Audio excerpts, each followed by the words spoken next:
ang dibdib ni Reyna sa mga narinig at nalaman niya buhat sa pag-uusap ng mag-ina.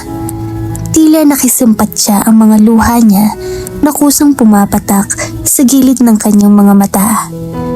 Hindi siya naniniwala at ayaw niyang maniwala na magagawa ng papa niya ang pumatay. Buong buhay niya ay kabutihan ng parehong magulang ang nakikita niya. Isa sa turo ng mga magulang niya ang pagiging mabait sa kapwa. Mapayaman man o mahirap ay dapat pantay-pantay ang pagtrato niya sa mga ito. And hurting others would not tolerate by his father. But the accusation she had heard makes her confused. Hindi kaya't pabalat kayo lamang ang mga katangian at kabaitang pinamalas ng kanyang ama sa kanya? Kaya ba galit na galit si Fräulein sa kanya ay dahil ang papa niya ang nagpapatay sa mga magulang nito? At kaya ba ito naririto ay upang maghiganti sa pagkawala ng mga magulang? Diyos ko. Tahimik si Reynang napahagulhol. Sa puso niya ay naniniwala siyang hindi masamang tao ang papa niya. Batid niyang hindi iyon magagawa ng ama dahil walang sino man sa hasyenda ang may ayaw sa pagmamalakad ng Don. Nirerespeto ito ng mga magsasaka at mahal ito ng mga taong bayan. They even asked him to run for mayor noong malakas pa ito. But her father refused. Dahil wala itong balak na sumabak sa magulong politika na labis niyang kinatuwa. Kung mayroon man isang taong may di gusto sa kanyang ama, ay ang Tito Darius niya, and stepbrother ng ama na ngayon ay nasa Amerika na naninirahan. Ang huling pagkikita nila ng Tito Darius niya ay noong ipapulis ito ng kanyang ama for a crime na hindi rin niya alam kung ano ang dahilan. Her father sent him behind bars, but her Tito Darius got out dahil hindi matibay ang ebidensya laban dito. Mula noon ay hindi na ito nakatuntun sa hasyenda. She was 5 years old back then. Ngunit bakit pinaparatang ito ni Fräulein? Hindi mamamatay tao ang papa niya. Hindi ito kriminal. Muli ay tahimik si Reynang napahagulhol. Senyorita, bakit ka umiiyak? May ginawa na naman ba sa yung lalaking yun? Mula sa likuran niyang tanong ni Ruby na sumunod pala sa kanya. Suminghot si Reyna saka mabilis na pinahid ang mga luha. Ayos lang ako, Ruby. Sabi ni Reyna sa nahihirapang kalooban. Wala sa itsura mo ang pagiging okay, senyorita. Huwag mo akong alalahanin. Namiss ko lang bigla si Mama. Half truth, half lie. Kumuhit na naman ang pagkahabag sa mukha ng kasambahay, pero hindi na ito nagtanong pa na pinagpapasalamat niya. Hinahanap ka nga pala ni Senyorito Nathan. I'm here, Reyna. Mula kung saan ay lumabas ang binata. Naglakad ito palapit sa kanya. Is there something wrong? Nathan. Sinalubong ito na Reyna ng yakap at nagiiyak sa dibdib nito. Ang binata ay napatiimbagang sa mga kasabay ng pagpuyos ng galit sa dibdib nito. Tell me what he did to you. Nagtatagis ang mga bagang na tanong ni Nathan habang magkahawak ang mga kamay sa magkabila niyang balikat. Mariin sa Reynang umiling pero patuloy pa rin sa pag-iyak. Ayaw niyang maging emosyonal sa harap ng kaibigan, but she couldn't help it. Gantal na Reyna, bakit ka umiiyak? I just missed my parents so bad. She lied again. Niyakap siya ni Nathan ng mahigpit. Shh, it's alright. Si Nathan na pinapatahan siya. Bakit ka nga pala naririto? Baka makita ka ni Fräulein. Maya-maya ay sabi ni Reyna nang nahimasmasan sa pag-iyak. Naparito lang ako para magpaalam na mawawala ka ng 3 araw. Baka kasi mamiss mo ako eh. He jokingly said na pinungot ang namumula niyang ilong. Aray, dalaga na ako kaya huwag mo na ulit gagawin yan. Reklamo ni Reyna. It was Nathan gesture sa tuwing umiiyak siya ay pinipisil nito ang kanyang ilong. And why not? Kamatis yung ilong mo kapag umiiyak ka. And why you have to pinch it more? E di lalong namula. Well, to make you realize that you are not alone. But you left me, remember? And now aalis ka na naman. Huminga ng malalim si Nathan bago nagsalita. I left for work and tumigil ito sa pagsasalita sa kamuling humugot ng hangin sa dibdib. And living again for important matters. I'm sorry, Precious. Tila hirap na dugtong nito. Nauunawaan ko naman. Come with me, Reyna. Ilalayo kita sa lalaking iyon and you can visit Tito Ernest anytime.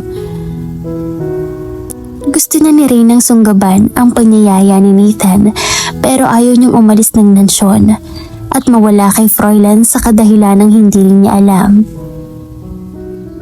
Do you love him? Nagulat si Reyna sa tinurang iyon ni Nathan kaya hindi siya kaagad na nakasagot. Hindi kita maintindihan. Iniwas niya ang paningin. You're not a good liar, Reyna. Do you love him? No. Kung pag-ibig mo matatawag ang damdaming meron siya para kay Froilan, ay hindi niya tiyak. Nathan sighed in disbelief pero kaagad din nakaunawa. Come here, Reyna. He spread his arms and cuddled her. He then gave her a soft kiss in her forehead. Iyon ang tagpong naabutan at nasaksihan ni Froilan. Nang maihatid sa sasakyan ang ina, ay kaagad hinanap ng mga mata ang dalaga. Nilamon ng selos ang dibdib ni Froilan. It would be an honor if he could punch the shit out of the man's face and not letting him come near Reyna again. Pero sino siya para gawin ang kalapastangan ng iyon? Anong karapatan niya sa damdaming iyon? He clenched his hand and gritted his teeth in furious, but he don't have a heart to barge in. Isa pa'y, wala siyang karapatang magselos. Want some? Si Derek na itinaas sa ere ang hawak-hawak na bote ng beer. Inabot iyon ni Froilan at kaagad na tinungga ang laman niyon. Dumiretso siya kaagad sa bar na pag-aari ng kaibigan upang kitilin ang damdaming gumugulo sa puso't isipan niya sa pamamagitan ng pagpapalunod sa alak. You liked her, don't you? Or must I say, you more than like her? Nangangahulog ang sabi ni Derek, pero hindi ni Froilan ito pinansin, bagkus ay nagpatuloy ito sa paglaklak ng alak. I bet this ass is in love with her. Ayaw lang aminin sa sarili. Si Renan na napatingin sa nakahilerang bote ng beer na wala ng laman. Drink all you can. I'll pay for all the costs. Sa halip tura ni Froilan na muling tumungga ng beer. Don't bother, dude. I can manage to pay for my drinks. You know what I'm thinking? To pay a visit to see Reyna. Maybe I can ask her out for brunch. Si Derek na nagpapahiwatig ng interes. Sinamaan ito ng tingin ni Froilan. Fuck off, dude. Derek shrugged his shoulder and left for the toilet. Admit it, pare. May damdamin ka para sa kanya. Hindi niya kasalanan ng pagkakamaling nagawa ng magulang niya. Don't fight what you felt for her. Ikaw lang din ang masasaktan. Wala kang alam sa pinagdadaanan ko, pare. Dahil ikaw mismo nagpapahirap sa sarili mo. Look at you. You looks fucked, man. Hindi ka magkakaganyan kung simpleng paghanga lang ang mararamdaman mo para sa kanya. Patuloy ni Derek. Dude, you aren't exactly sure kung ang inutos nga ng doon ay kitilin ng buhay ng parents mo. Those bastards decided to do the killing by themselves. Nagtagis ang mga bagang ni Froilan sa puntong iyon. Those fucker wouldn't kill my parents if he didn't ask them, for God's sake. Pare, you were young and shocked by then. You could be... I did not come for that. Sa lahat kasi ng mga kaibigan niya, sa Derek lamang ang bukod tanging nakakaalam ng tunay niyang pagkatao. Bumuga ng marahas na hangin ang lalaki saka tumayo sa harapan. So what's your plan? I'm sure you can take revenge against the old man dahil nakaratay na siya sa ospital. Well, I can do things on his only daughter whenever I please. Huwag mo nang ituloy kung ano man ang mga balak mo, pare. You'll end up hurting yourself. Forget about it and move on. marahas na tumayo sa pagkakaupo si Fräulein pagkatapos ay galit na hinagi sa sahig ang hawak na bote ng beer. Damn it, move on. You're asking me to move on and ganun lang kadali, ha? Singhal ni Fräulein na napasuklay sa sariling buhok. You have no idea kung gaano kasakit ang mawala ng magulang. Kaya huwag mong sasabihin sa akin na baliwalain at kalimutan lamang ang kalupitan at pagpaslang nila sa mga magulang ko. Chill, pare. Galit na tinungo niya ang exit door. Hey, you drunk, let me drive you home.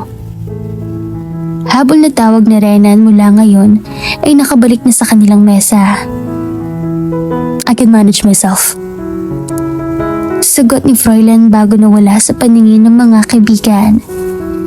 It was already 12:30 in the morning and Reina was still awake and waiting for Fräulein.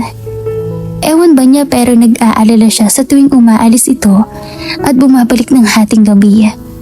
Madalis pa ay mag-uumaga na. Lalo pa ngayon ay alam na niya ang dahilan kung bakit ito nagkakaganito at kung bakit kung minsan ay mailap ito sa kanya. She felt bad and still couldn't believe sa mga natuklasan niya. Kung totoo man na ang papa niya ang nagpapatay sa mga magulang ni Fräulein, ay kailangan niya ng kasagutan. But she can't ask her father about it dahil nakaratay pa ito sa ospital. She might hate her father for sure kung totoo man iyon. As of now, she just want to help Fräulein to ease the pain in his heart. Pero ano naman ang gagawin niya? Paano niya mapapagaan ang kalooban nito? Batid naman niyang hindi ganun kadali pawiin ang sakit sa dibdib ni Fräulein. She felt relief when she heard the car engine outside. Kasabay din yun ay ang biglang pagbilis ng tibok ng puso niya. Nagmamadaling tumayo siya buhat sa pagkakaupo, saka tinungo ang entrada ng mansyon. Papasok na sana ng kabahayan si Fräulein nang makasalubong ang dalaga. Hindi ito kaagad nakatingin. Partikular na suot niya ang nightgown. Ngumisi ito, ang mga mata hindi humihiwalay sa pagkakatitig sa maumbok niyang dibdib. Nakaramdam siya ng pagkapahiya. Hindi niya naisip na nakasuot lamang siya ng manipis ng pantulog na halos naaaninag nito ang nasa loob. She wasn't wearing a brassiere for pity's sake. Trying to seduce me, Reina? Humakbang ito palapit sa kanya dahilan para tumama ang likod niya sa likod ng pinto. Nagkakamali ka. Gusto ko lang makausap ka. She stammered. And you ordered me to wait for you for night, hindi ba? You want to talk to me while wearing this? Pinadaan nito ang daliri, ang mga kas na suot, at hindi rin pinansin ang huling tinuran niya. Sorry, it wasn't... Sobrang lapit lang ng pagitan niya kay Fräulein. Nakainom ito dahil naaamoy niya ang alak sa hininga ni Fräulein. Sige, bukas na lang tayo mag-usap. She made to pass him but Fräulein reached out and grabbed her arm and pushed her against the door. Anong gusto mong pag-usapan natin, ha? Fräulein, he pushed himself against her. Naging dahilan iyon upang makulong siya sa mga bisig nito. Is this what you want, my little wench? He pushed his heart-throbbing masculinity against her belly. Napamulagat si Reina nang maramdaman ang matigas na bahaging iyon ng katawan niya. She blushed and an unfamiliar voltage of excitement running through her at hindi niya maintindihan ang inaakto ng katawan niya. She looked at him at ang namumungay na mga mata ni Fräulein ang sumalubong sa kanya. Lasing ka.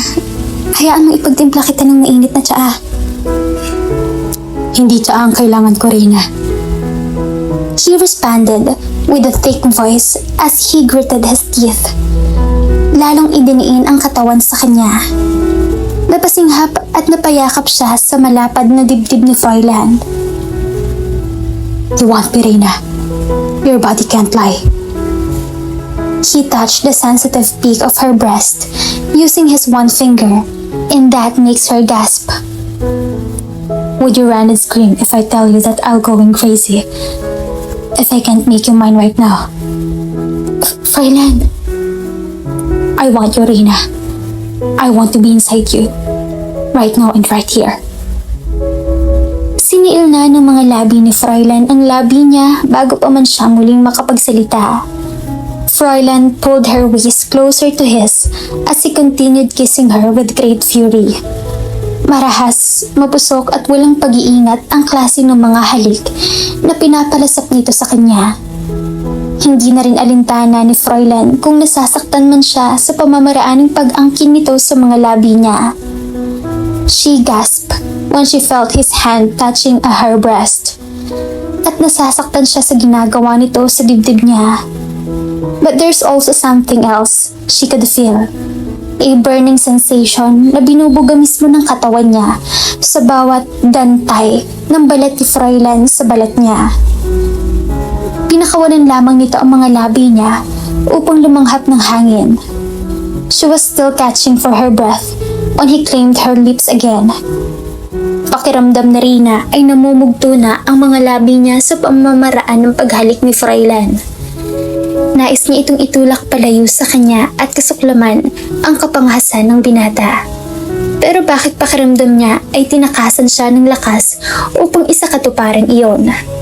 Bakit sa kabila ng pisikal na sakit na nararamdaman niya ay nangingibabaw pa rin ang kakaibang damdaming lumukob sa kanya? Gustuhin man ni Reynang magprotesta at sawayin ito ay hindi niya magawa. Nalulunod na yata siya dulot ng init na mga halik at haplos ni Froilan sa kalambutan niya. Ganito ba siya kamuhian ni Froilan? Dahil sa kasalanan ng ama niya, dahil sa pagkamatay ng mga magulang nito. Ganun ba siya gustong pabayaran ng lalaki? Tila tinusok ng pinakamalaking palaso ang puso ni Reyna sa ideyang iyon. Ngunit bakit nagugustuhan niya ang ginagawa nito sa katawan niya? Bakit wala siyang lakas upang sawayin ito? Wala siyang lakas upang manulak. Ito ba ay dahil sa kabila nun ay gusto rin niya ang ginagawa ni Froilan? Ang mga halik ni Froilan ay unti-unting naging banayad. Ang kaniyang mapangahas na pananakop nito sa mga labi niya ay naging masuyo. Maingat na ito sa pag-angkin sa mga labi niya, maging sa pagdama sa katawan niya. Ang nagpupumiglas niya ay nauwi sa pagdama ng dibdib ni Froilan. She closed her eyes and reached for him eagerly. She raised her and she responded to his kisses.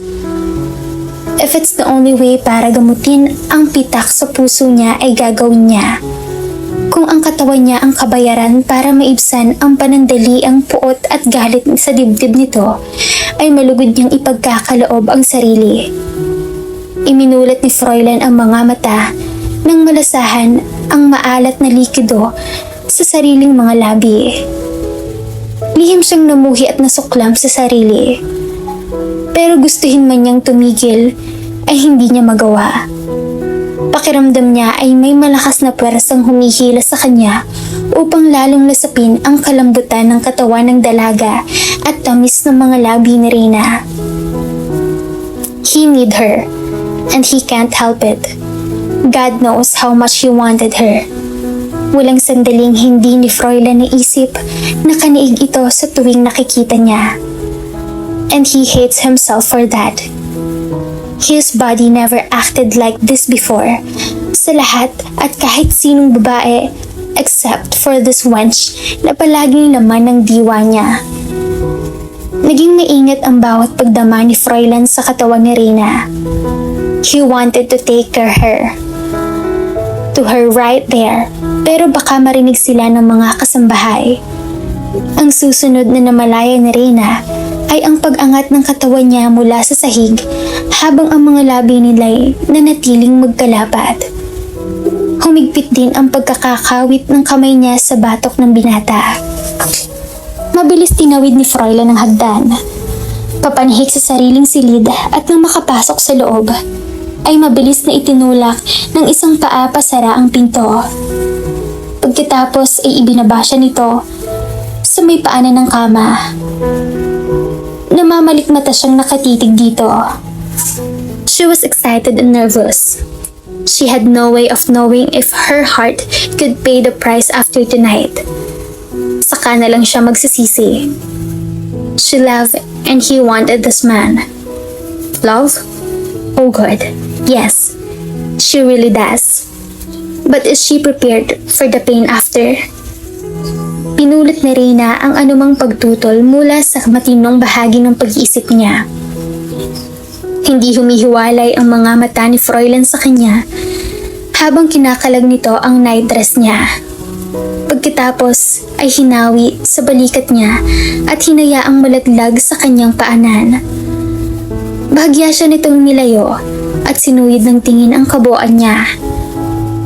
His eyes glinting with desire. You're beautiful. Just imagine you would be. Kinabig siya nito and breathed her name against her hair. Sinimulang hagudin ng halik ang katawan ni Reyna.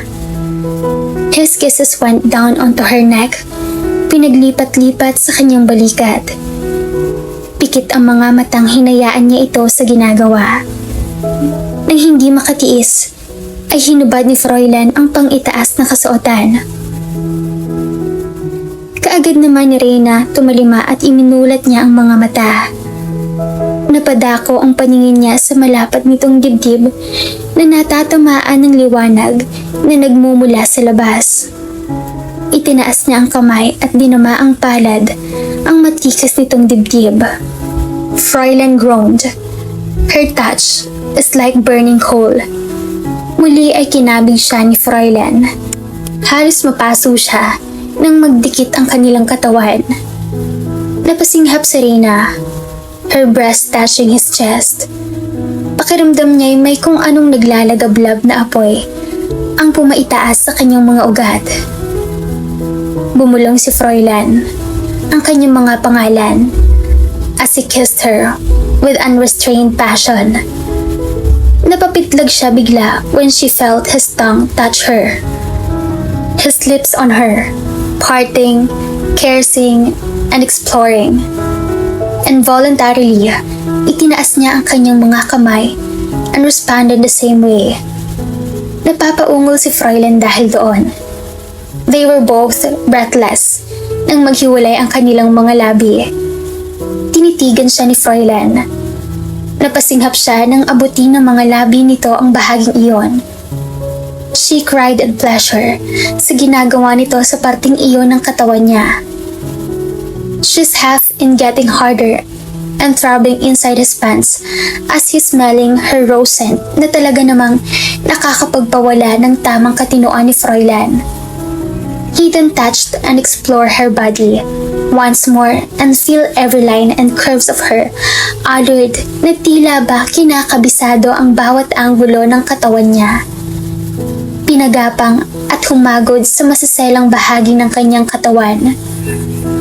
Muli siyang binuhat ni Fräulein at maingat na iniangat sa gitna ng kama. His eyes filled with fondness. Muli nitong inangking ang mga labi niya. His lips went down below. She moaned and cried in delight dulot sa sensasyong ipinapalasap sa kanya ni Fräulein. She arched her lips when he first brushed into his tongue in her sex. She shrilled and yelled of such sensation rising onto her vein. Hindi malaman ni Reyna kung saan ibabaling ang ulo at kung saan kakapit. She don't want him to stop sa ginagawa nito sa kanya.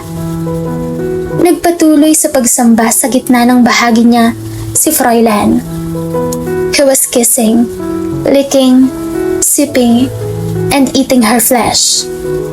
Hindi mapigilan ni Reyna ang katawan na huwag mapaangat, lalo na when Fräulein slide his finger deep inside her. Diyos ko, she cried in pleasure. Napakapit ng mahigpit sa bedsheet. Sa pagkakataong iyon ay hindi napigilan ni Reyna nang maramdaman niyang may kung anong gustong sumabog sa buong katawan niya. Umangat ang balakang niya at napahawak siya ng mahigpit sa ulo ni Fräulein. Her eyes widened as she groaned. She felt the sudden burn in her cheeks. She seems as if like I wanted katas ni hindi makatayo. Like as if as weak as kitten, na walang lakas upang makagalaw at hinang-hina. Pakiwari ni Reyna ay tila siya nanigas na apoy. He was so massive, long and thick. She was a bit worried if she could take it. Inangat niya ang paningin sa mukha ni Fräulein. She saw the great and burning desire deep into his eyes. She was excited to feel him inside her too. At ngayon lamang niya mararamdaman ang ganito sa tanang buhay niya. She never been like this to anyone. Wala mang sino man ang nangahas na hawakan at damhin ang katawan niya maliban sa lalaking ito. At wala siyang tutol sa mga nangyayari. In fact, it is clear as crystal that she wanted to do it with him. He took the honor to spread her tight as he positioned himself in between. He held his heart-throbbing masculinity and pointed into her sex. He gritted his teeth. Hindi niya malaman ang isasagot. Tatakbo nga ba siya palabas o pagbibigyan ng sarili at gagamutin ang pitak sa puso ng lalaki? Fräulein, sambit niya sa pangalan nito na tila pangangapusan ng hangin sa dibdib anumang sandali. The feeling of his hot cock against her womanhood was so intense and thrilled through her. How many times did I fuck you? Nagiigting ang mga bagang natura nito as he slapped her sex. Nang hindi naman mariin pero nasaktan si Reyna sa kaalamang pinaparatangan siya nito sa bagay na kailanman ay hindi pa niya nagagawa. Nagbuga na naman ng galit ang mga mata ni Fräulein. Hindi niya malaman kung dahil sa kasalanan ng papa niya o dahil sa nagsiselos ito kay Nathan. Her heart was racing again when she felt his finger moving in and out inside her core. Do you like what I'm doing to you, my sweetheart? Nahihiyang napatango siya at saka ipinikit ang mga mata. Open your wide eyes and look at me. Sumunod naman siya. Marahan niyang iminulat ang mga mata at sinalubong sa paningin niya ang namumungay na mga mata ni Fräulein. I don't want you to think of that bastard habang akong kasama mo at kaniig mo. I'm not thinking to anyone. She moaned, dulot ng sensasyong nadarama niya. Wala kaming ginagawang masama ni Nathan and his Pagkasabi niyon, ay galit na hinawakan nito ang magkabila niyang binti and spread them. Pagkatapos, ay bigla itong umulos sa loob ng katawan niya. Napaigik siya sa sakit, kasabay ng pagtulo ng luha sa magkabilang sulok ng mga mata. Diyos ko, mamamatay na ba ako? Sa isip ni Reyna. Si Fräulein ay tila natuklaw ng ahas sa natuklasan. Ang kanina'y galits na mga mata ay tinangay ng paggagulat at napalipat ng pagkalito at pag-aalala. He already felt his masculinity inside her. Don't move, sweetheart. Pag-aalong bulong ni Fräulein saka ginawara ng masuyong halik ang buong mukha niya na nagtagal sa mga labi niya. It'll be over soon, I promise. Dagdag pa niya. He wanted to stop nang mapagtantong siya ang kauna-unahang lalaki nito, but for heaven's sake, he can't, because it's hard for him to do so. He pulled himself gently and pushed it back again in a way na hindi siya nito gaanong masasaktan. Muli ay tinakpan ni Fräulein ang labi niya ng mga bibig nito and console her to ease the searing pain na bumahid sa maamo at maganda niyang mukha. He was wearing his top when the sleeping goddess took his attention. Hindi ni Fräulein kailanman pinuputol ang pagkakatitig kay Rina. Payapang natutulog sa malaking kama habang inaayos niya ang damit. That bed they had been shared. Her feminine scent spinning around his nostril and the velvety softness of her skin wanting him to go back to bed. Her sexy moaned and soft screamed when he gave her the pleasure she needed still playing in his mind over and over again. Paulit-ulit na naglalaro sa diwa niya ang mga sandaling pag-aangkin niya sa katawan ng dalaga at kung paano nito tinugon ang pangangailangan niya. Magbubukang liwayway na rin ng tantanan at patulugin niya ito. But still he couldn't get enough of her. Satisfaction smile escaped from his lips. It was indeed the most unforgettable moment in his life. Of course, it wasn't his first time to lay with a virgin, but knowing it was Reina and he was the first man in her life makes him feel triumphed and delight. He knew deep inside his heart that he made love with her dahil iyon ang bugso ng damdamin niya at matagal na rin niya iyong gustong gawin. Nung unang pagkakita pa lamang nila ay hindi na niya maipaliwanag ang damdaming pinukaw nito. He never felt hunger and sex and his body never been acted the way he did for Reina. Ito lamang ang tangi at nag-iisang babaeng nagpadama sa kanya ng ganitong pakiramdam. In fact, who'll have thought that he would kill two birds with one stone?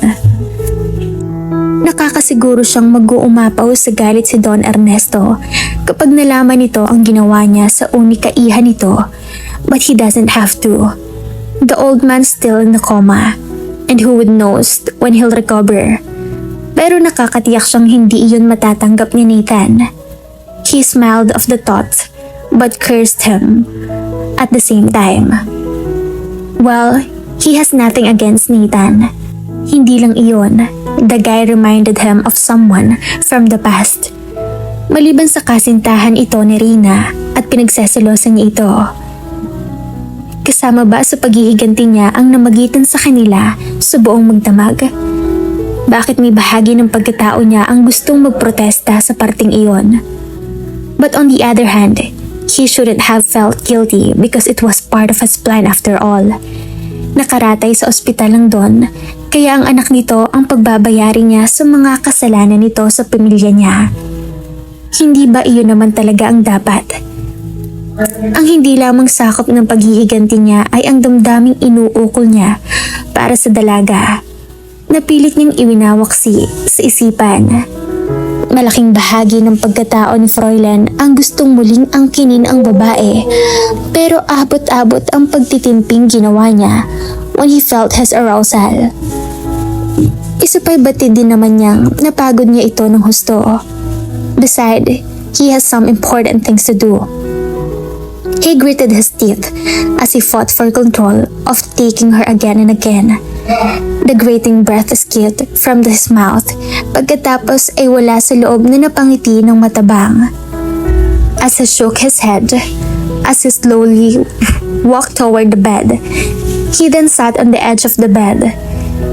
Inabot niya ang mga pisngi ng babae pagkatapos ay hinawi ang hibla ng buhok at tumabing sumaamo nitong mukha. Ang sunod niyang ginawa ay ang marahang hinaplos iyon. May mga salita siyang binulong and binigyan ito ng gentle kiss sa buhok bago siya tumayo at naglakad palabas ng kwarto. Pagkatapos niyang maghapilin sa isa sa mga kasambahay ng mansyon ay kaagad din siyang umalis. The urge of staying with Reina in bed was too much but he can't. Kung hindi lamang mahalagang lakad ay hindi siya aalis sa tabi nito. Batid niyang hindi pa siya tapos dito. He still wants her and need her. He shook his head upang itaboy ang damdaming tila yata lalong nagiging malinaw sa kanya. Pansamantala ay hindi muna ni Fräulein iisipin ang dalaga at ang hubad nitong katawan. It's hard to do, but he has to. Kailangan niya muna isantabi ang matinding pangangailangan niya rito sapagkat ngayong araw ang pagkikita nila sa Manila ng inuupahan niyang detective. Patungo siya ngayon sa kabisera sa opisina niya upang makipagtagpo sa detective. Finally, after long years of being apart, ay natagpuan na rin niya ang nakatatandang kapatid at magkikita na silang muli. The excitement and the happiness filled with his chest. He couldn't wait to see him in person. Hindi rin niya maiwasang pakaisipin kung ano na ang itsura nito ngayon. Isa lang ang natitiyak niya. Magandang lalaki ang kapatid niya. Nakakasiguro rin siyang maayos na ang kalagayan nito based din sa nasagap niyang impormasyon mula sa detective. Madali rin ni Froilan itong makikilala dahil sa birthmark nito sa kaliwang braso. Kapares ng sa kanya na sa kaliwang tagiliran niya. Nasambit niya ang pangalan nito. At hindi maipinta ang kanyang mga mata. Hindi niya maiwasang maging emosyonal sa pagkakataong iyon. Kitagal din niyang inaasam-asam ang muli nilang pagtatagpo.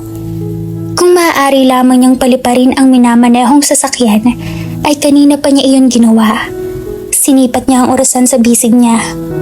Mag-aalas 10 na ng umaga. Mula sa bakanding front seat, ay inabot niya buhat doon ang telepono at tinawagan ng kapulong. Nang masigurado niyang naroon na ito at naghihintay sa opisina niya, ay binilisan niya ang pagmamaneho ng sasakyan. He could no longer wait to find out.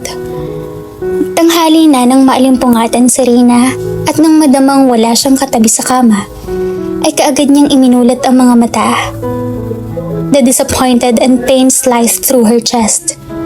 Buong akala ni Rina ay magigising siyang katabi ang lalaki, pero hindi nangyari iyon. Kung sa bagay, ano nga ba ang dapat niyang asahan buhat dito? What had happened between them were just pure lust. At hindi rin niya alam ang magiging reaksyon niya kung ano ang sasabihin niya kung sakaling hindi ito umalis.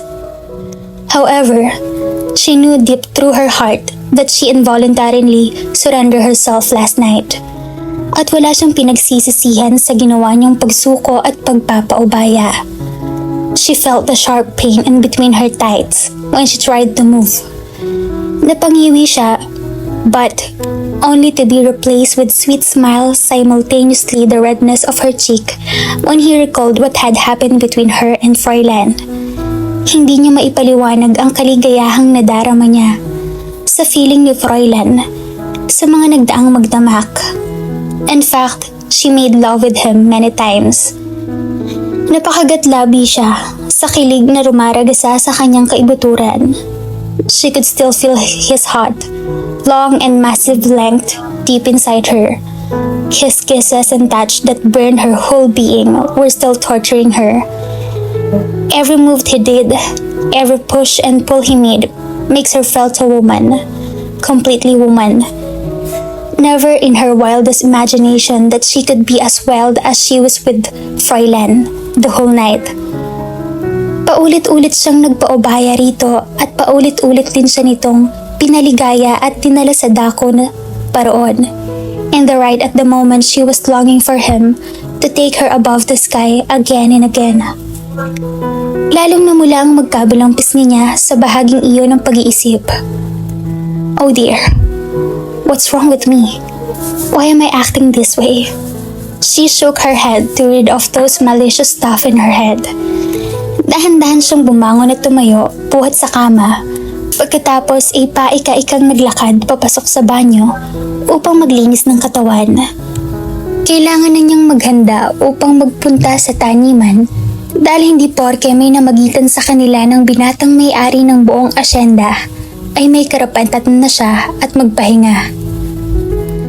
Marahil ang nangyari sa kanila ni Froilan ay normal lamang para rito, kaya mas lalong wala siyang karapatang magdamdam kung bakit bigla na lang itong umalis ng walang paalam.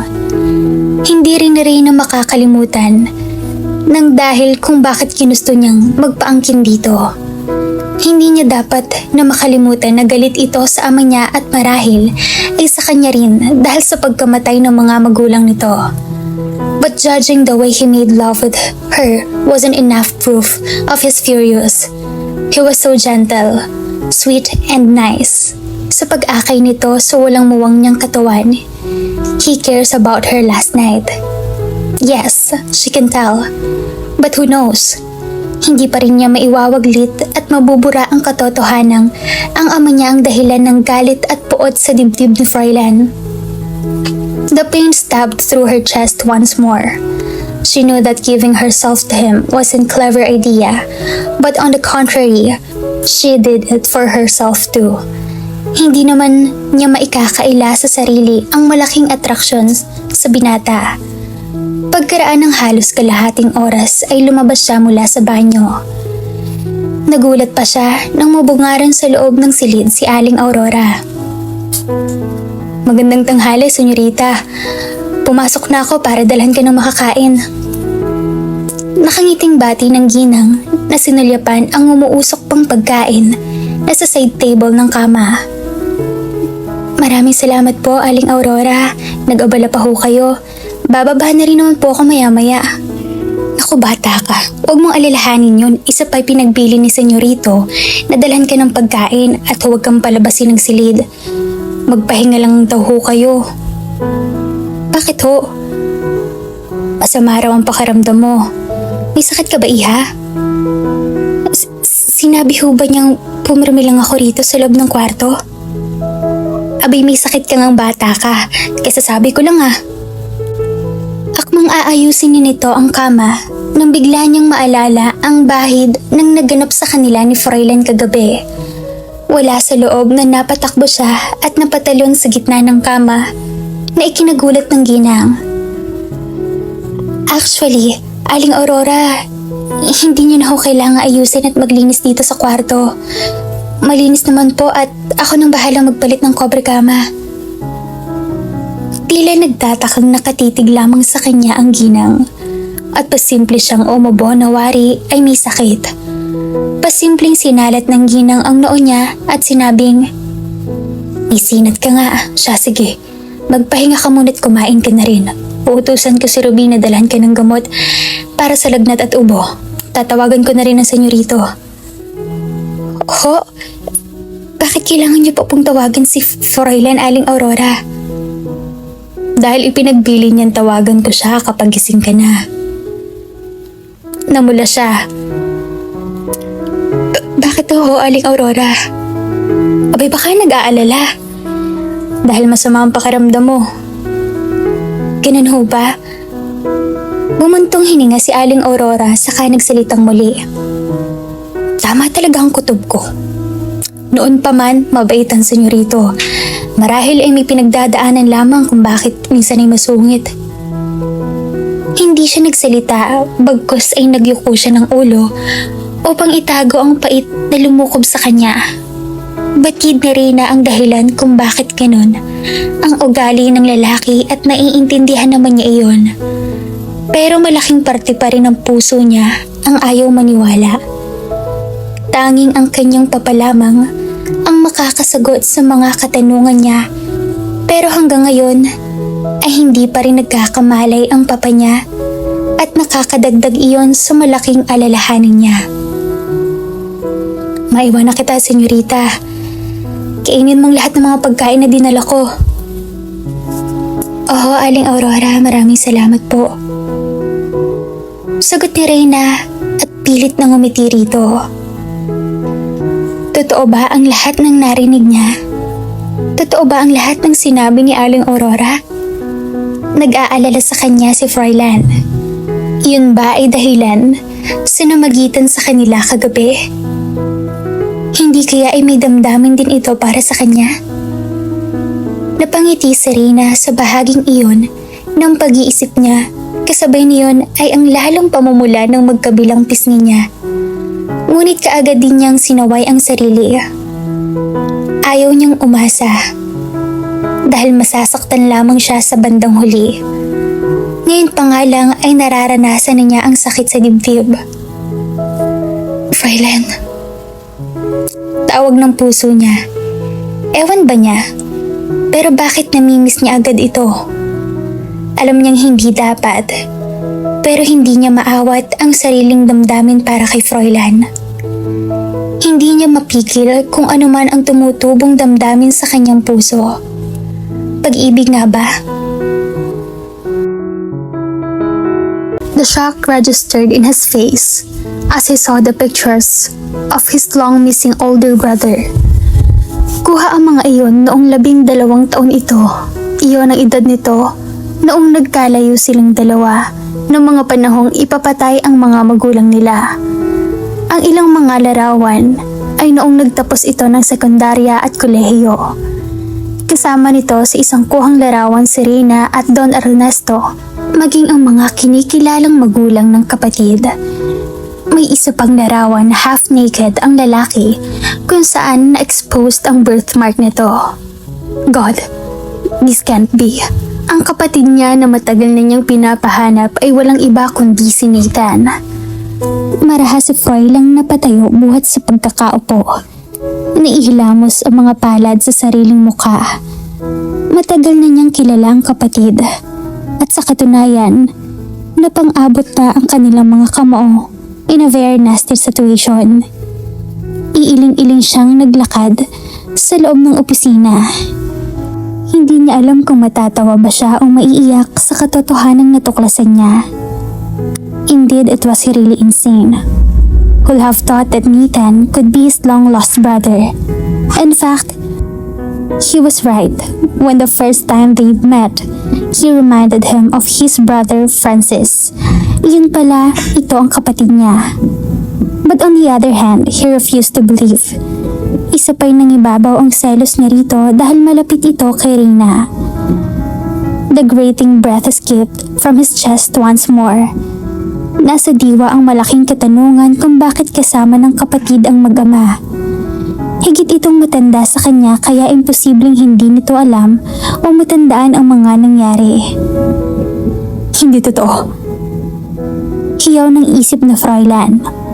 How could his brother be friends with a criminal like Don Ernesto? Hindi kaya nagkakamali lamang ng inupahan niyang detective. Pero nakakatiyak siyang ito ang Kuya Francis niya dahil sa birthmark sa kaluwang braso nito. Hindi kaya binilog ng Don Ernesto ang ulo ng kapatid niya? Showered him with his lies? Of course, his older brother was innocent and young at that time. Kaya madali lang para sa mga mayayaman na ipaikutin ang walang muwang na yung kapatid. But what if Don Ernesto was innocent after all? What if his friend Renan was right na baka nagkakamali lamang siya that those bastards were done the killing by themselves? Out of frustration, rage and disappointment ay naibuntun niya ang galit sa mga nakalagay at nakapatong sa ibabaw ng desk. He gritted his teeth as he fisted his hands in furious. Hindi niya alam kung saan magagalit. Sa kapatid niya o sa sarili niya, knowing that he screwed up his older brother's girlfriend just fucking last night. He didn't just fuck her. He made love with Reyna. And he could still feel the urge of wanting her again in his bones. Oh, Reyna, what have done to you, my innocent flower? Tila whirlwind na mabilis sumagi sa diwa niya ang kalupitang sinapit ni Reyna sa mga kamay niya. Ang sama ng loob, galit at pagkumuhi na ibinuntun niya sa dalaga. Maging ang kagaspangang pagtrato niya kay Nathan, ang kanyang matagal nang nawawalang kapatid. Bakit hindi man lang siya nito ipinahanap? Hindi man lang ba ito nag-aalala sa kalagayan niya? Kung kamusta na ba siya? Kung nasaan siya? O kung buhay pa ba siya? Bakit? Nanlisik ang mga matang napasuntok siya sa desk. Sari-saring mga tanong ngayon ang nagsusulputan sa kamalayan niya and he needs a fucking explanation. Mula sa papel na nagkalat ay pagalit niyang hinanap ang contact number ni Nathan at nang makita iyon, walang pasubaling tinawagan iyon pero nanlumo lamang siya dahil out of reach ang numero. He took a deep breath saka nagdial muli ng ibang numero. Ilang segundo lang ay sumagot ang nasa kabilang linya. Hello? Ang malambing na boses na kilalang kilala ng puso niya. Froilan closed his eyes as he was trying to control himself not to talk. Decide what he would say to her. Hello? Are you still there po? Sino po sila? Of course, at typically magalang na si Reyna. Just Reyna. What's with the possessiveness in his chest? Magsasalita pa sana ang babae pero kaagad na niyang pinutol ang linya pagkatapos ay nanlupaypay na napaupo sa swivel chair. Hinilot-hilot ang sariling sentido. Ang sunod ni Fräulein ginawa ay kinuha ang larawan ng babae kung saan ay katabi nito si Nathan. He can see the happiness in his eyes na hindi niya kailanman nasilayan mula nang dumating siya sa asyenda. Perhaps he was the reason of her misery. Pinagbabawalan niya itong dumalaw sa sariling ama, higit ang pagpapakita kay Nathan because he was fucking jealous over his brother. Nagwawala ang kalooban na lumabas siya ng pribadong opisina. Hindi pinansin ang paghabol. Nagtuloy-tuloy sa pasilyo papasok sa elevator. He drove his car as fast as he could until he ended up into his condo unit malapit sa Mall of Asia. Pagdating ni Fräulein roon ay nilugmok niya ang sarili sa alak. Nais niyang mabawasan ang sakit na nararamdaman niya kahit pansamantala lang. Pero kahit yata maubos niya ang laman ng fridge ay nasasaktan pa rin siya. Tumatak na sa isip ni Fräulein kung ano ang dahilan kung bakit hindi siya ipinahanap ng kapatid. Idagdag pa ang namagitan sa kanila na Reyna sa nagdaang gabi. She was his brother's girlfriend. And hindi niya maituloy-tuloy ang nais tukuyin. Bagkos ay tumilapon sa sahig ang basag na bote ng alak nang itapon niya iyon. Nagpupuyos ang kalooban ni Fräulein sa magkahalong sama ng loob at sa galit para sa sarili. Naroroon sa parte ng pagkatao niya ang ayaw tanggapin ang katotohanang hindi niya pag-aari si Reyna. She was Nathan's girlfriend. Paulit-ulit na paalala niya sa sarili. But why did she give herself to him? Why did she let him misses the woman? Her lips to his, and her sinfully but sexy moan that haunting him since he left the mansion. Whoa! What a mess, dude! It was Renan's voice. Mula sa pinto ng unit niya, ang mga mata ay nakatingin sa nagkalat na empty bottles at sa basag-basag na mga bote ng alak. Mukhang nagiging hobby mo ng ibuntun sa alak ang galit mo ah. Naglakad ito patungo sa fridge saka kumuha ng bote ng beer. Pagkatapos ay pasalampak itong naupo sa mahabang sofa na naroroon. Ba't nandito ka? Cheers! Sa halip tugon ni Renan. Get out, dude. I don't need you here. I doubt that. Boring uminom mag-isa. Nakakabaliw. Doon pa lamang ito sinalya pa ni Fräulein. Nag-aaway ba kayo ni Andrea? Tinungga mo nito ang laman ng bote saka nagsalita. Not really. I was talking about you. I know you did. Something bothering you? Paano man na lamang nandito ako?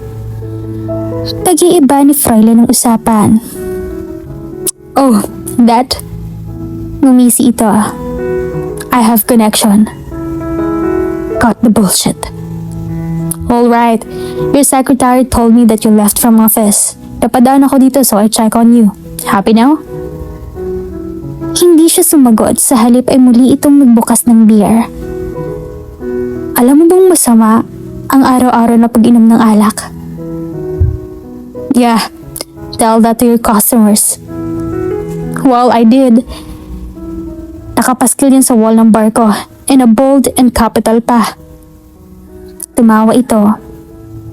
Tama naman ito. Sinadya ng loko na magpaskil ng reminder sa mga customers that too much consuming alcohol are not good for their health. Knowing his friends, hindi ito aalis hanggat hindi siya nagsasalita. And there he has no choice but to tell him the truth except for what had happened between him and Reyna after he left his bar last night. That's insane, man. Sino mag-aakalang siyang nawawala mong kapatid?